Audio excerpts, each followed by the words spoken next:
Guys, welcome back to my channel. അളക്കല്ലേ.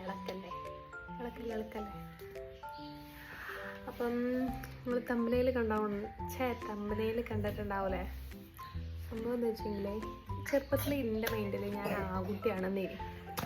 എൻ്റെ ഡ്രസ്സിങ്ങും അങ്ങനെ trouser, എന്താ പറയുക, ഒന്നെങ്കിൽ ഷർട്ട് അല്ലെങ്കിൽ ബനിയന്, ഷൂ അല്ലെങ്കിൽ ജീൻസ് പാൻറ്റ്, ബെൽറ്റൊക്കെ ഉണ്ടാവും, ടീഷർട്ട്, ആ കെൻസൈഡൊക്കെ ചെയ്ത് അങ്ങനെയായിരുന്നു. എനിക്ക് ഇപ്പോഴും അതൊക്കെ ഇഷ്ടമാണ്. അപ്പം എന്താ പറയുക, ആ ഒരു മെൻറ്റാലിറ്റി ആയതുകൊണ്ട് തന്നെ കുറച്ച് ഒരു ഉങ്കും കാര്യങ്ങളൊക്കെയാണ്. ആൺകുട്ടികളൊക്കെ ആ ഒരു വൈബില്ലേ, കുറച്ച് കുത്തക്കെട്ടും കാര്യങ്ങളൊക്കെ ഉണ്ടായിരുന്നു. അപ്പം ഞാൻ അങ്ങനെ പോയിക്കൊണ്ടിരിക്കുന്ന സമയത്ത്, ഞാൻ അങ്ങനെ വളർന്നുകൊണ്ടിരിക്കുന്ന സമയത്ത് ഞാൻ എങ്ങനെയാണ് പെണ്ണാണ് എന്ന് തിരിച്ചറിഞ്ഞത് എന്നുള്ള കഥയാണ്. അതൊരു ചെറിയ ഷോർട്ട് സ്റ്റോറിയാണ്. ഒന്നെന്ന് വെച്ചെങ്കിൽ, ഒരു ദിവസം എൻ്റെ അടുക്ക് ഇല്ലാമോ വച്ചുണ്ടാക്കല്ലേ, ഒരു ദിവസം എൻ്റെ അടുക്ക് എൻ്റെ കസിൻസൊക്കെ വന്ന്. അതിലെൻ്റെ ഒരു കസിൻ ബ്രദറുണ്ട്. അതിൽ എന്താ പറയുക, ഓനും ഞാനൊക്കെ ഒരു വയസ്സിന് വ്യത്യാസം തോള്ളൂ. അപ്പോൾ ഞങ്ങൾ കളിച്ചൊക്കെ കഴിഞ്ഞ് പിന്നെ ഇവന് എന്താ പറയുക, കൊലായിൽ നിന്ന് ഓന് അവിടെ നിന്ന് തന്നെ നിന്നിട്ട് പുറത്തേക്ക് യൂറിൻ പാസ് ചെയ്യുന്നത് ഞാൻ കണ്ടു. അവിടെയാണ് ഞാൻ ആ സത്യം ഉണരുന്നത്, എൻ്റെ ആ ഒരു ഉറങ്ങിക്കിടന്ന സത്യം. അപ്പം അങ്ങനെ ആ ഒരു ഇൻസിഡൻറ്റ് ഉണ്ടായപ്പം ഞാനതൊക്കെ ഷോക്കായിപ്പോയി. ഞാൻ ഇങ്ങനെയും ഉള്ള ഫെസിലിറ്റീസ് ഒക്കെ ഉണ്ടല്ലേ, പക്ഷേ നമുക്കതില്ലല്ലോ. അപ്പം നമ്മൾ പെൺകുട്ടിയാണ്. അങ്ങനെ ഞാൻ മമ്മനോട് പോയി പറഞ്ഞു, അത് ഞാൻ എൻ്റെ കണ്ടല്ലോ, ഞാൻ പെൺകുട്ടിയാലേ. അപ്പോൾ പറഞ്ഞ അയ്യോ പെൺകുട്ടിയാണ്.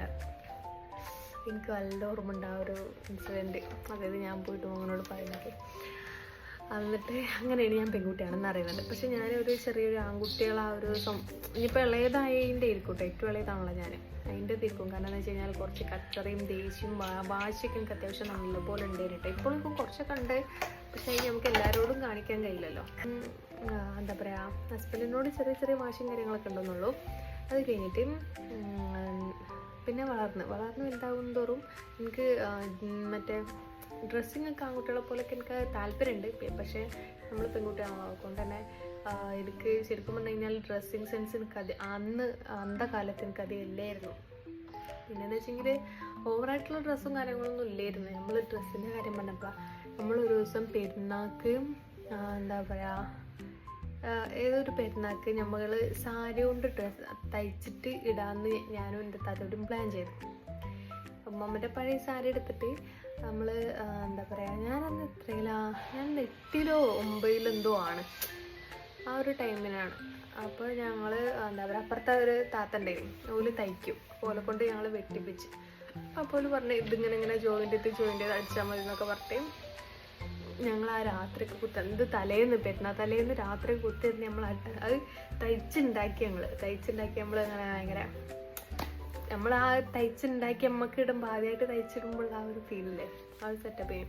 എന്നിട്ട് നമ്മൾ സ്ലീവ്ലെസ് ആയിട്ടുള്ളൊരു ഫ്രോക്കാണ് ഞങ്ങൾ എല്ലാവരോട് തയ്ച്ച്.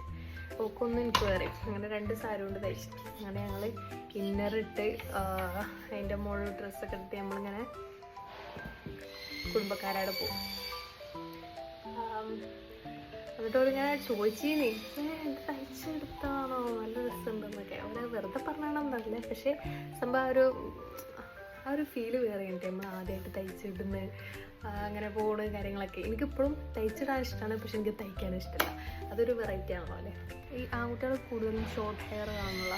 പിന്നെ സത്യം പറഞ്ഞാൽ എനിക്ക് ഭയങ്കര ഇഷ്ടമാണ് ഷോർട്ട് ഹെയർ, ഭയങ്കരമായിട്ട് ഷോർട്ട് ആവണം. ആൺകുട്ടികളെ പോലെ ഹെയറായിട്ട് ഇരിക്കാൻ എനിക്ക് ഭയങ്കര ഇഷ്ടമാണ്. ഞാൻ ഒരു വട്ടം അങ്ങനെ വെട്ടിയിട്ടുണ്ട്, പക്ഷെ ഞാനിങ്ങനെ ഷാളിടുള്ളൂ. എനിക്ക് എൻ്റെ ഒരു എനിക്കിങ്ങനെ കണ്ണാടി നോക്കിയിട്ട് കാണാനും എൻ്റെ ഒരു രസത്തിന് മാത്രമാണ് ഞാനത് ചെയ്തത് കേട്ടോ. എനിക്കിപ്പോഴും ഇഷ്ടമാണ് അങ്ങനെയൊക്കെ ചെയ്യാൻ. അങ്ങനെ